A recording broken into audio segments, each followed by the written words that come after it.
નમસ્કાર, આપ જોઈ રહ્યા છો દિવ્ય ભાસ્કરનું ગુજરાત ઇવનિંગ બુલેટિન. આપની સાથે હું છું પ્રિયંકા. ફટાફટ નજર કરી લઈએ દિવસભરના ટોપ 10 ન્યૂઝ પર.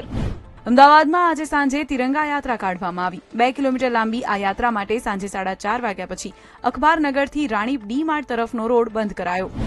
ભારત પાકિસ્તાનના યુદ્ધ વિરામ બાદ સ્થિતિ સામાન્ય થતા રાજ્ય સરકારનો નિર્ણય. અધિકારીઓ અને કર્મચારીઓ રજા લઈ શકશે, જોકે અનિવાર્ય સંજોગોમાં કર્મચારીઓએ તાત્કાલિક ફરજ પર હાજર થવું પડશે.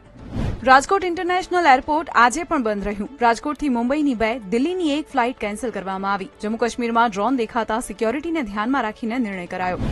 અમદાવાદના હાથીજણમાં પેટ ડોગ રોટવિલરે 4 મહિનાની બાળકી અને યુવતી પર હુમલો કરતા બાળકીનું મોત નીપજ્યું.